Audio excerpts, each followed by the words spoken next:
Today is the last day before the Liberal Party elects their new leader. Frontrunners are making their final campaign pushes, and the candidate who wins tomorrow could be sworn in a matter of days to replace Justin Trudeau as Prime Minister.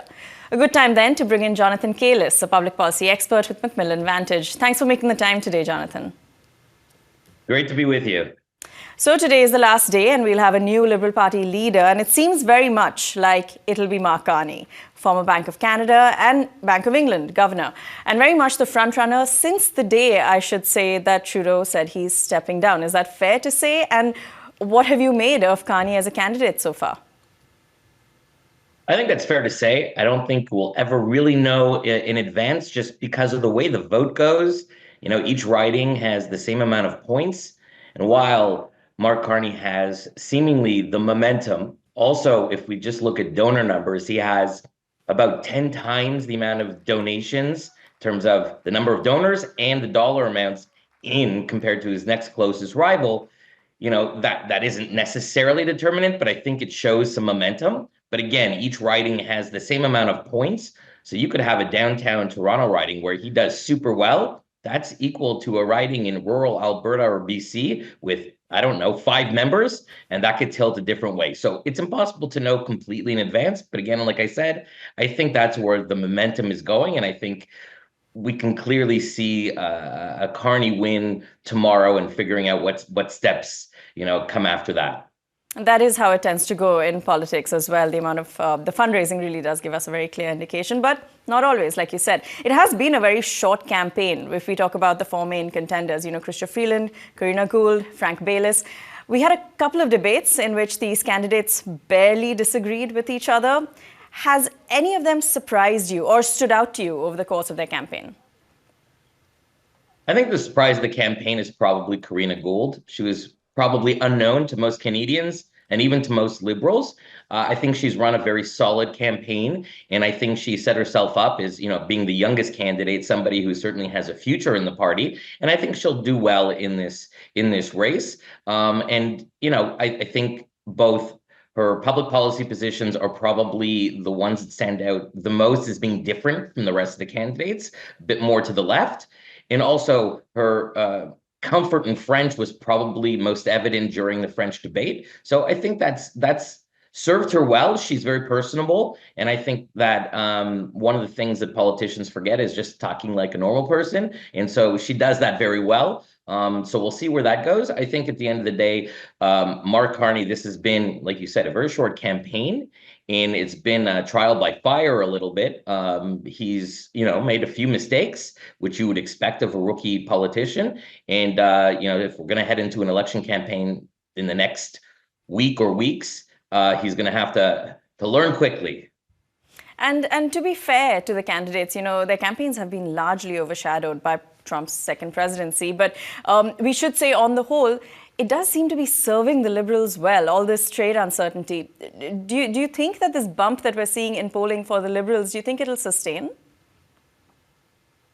I think that what you're seeing in the polling, at least, is that Canadians are turning maybe the ballot box issue of cost of living and their anger about how expensive things have been over the last couple of years.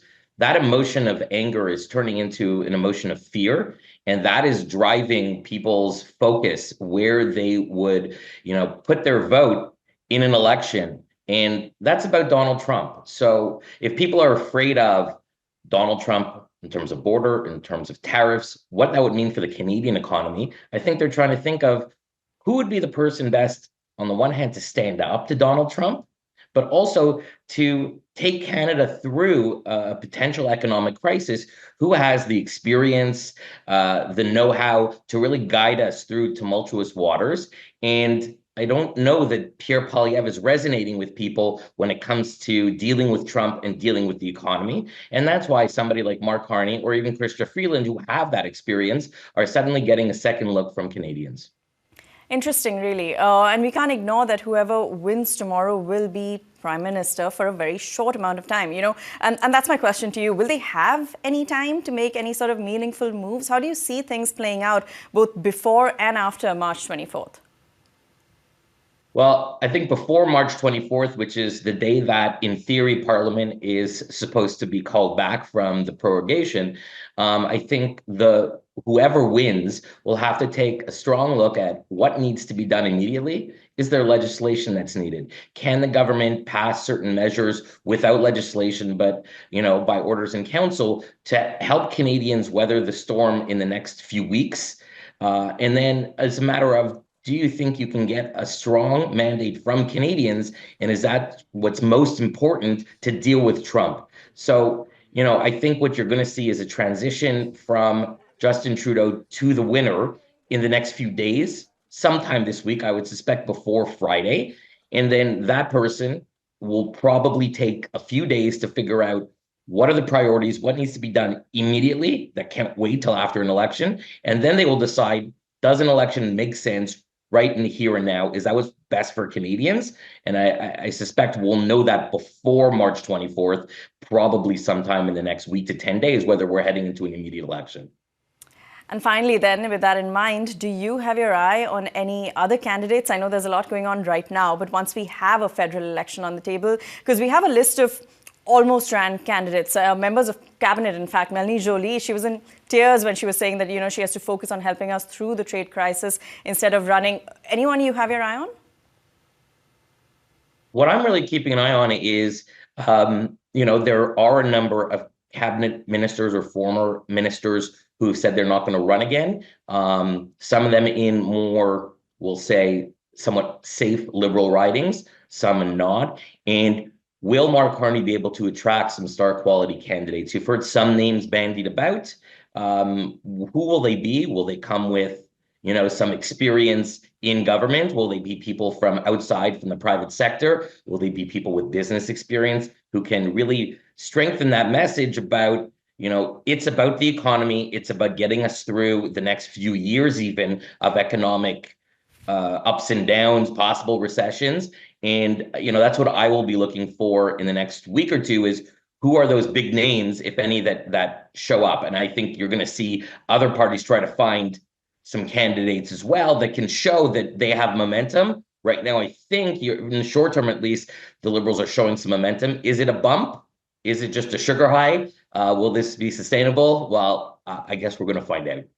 And we're already seeing, some Liberal members actually saying that they will run after they said that they wouldn't. So maybe taking advantage of this bump that they're seeing. All right, Jonathan, we'll leave it there. That is Jonathan Kalles of McMillan Vantage. Thanks so much for your time today. Thank you.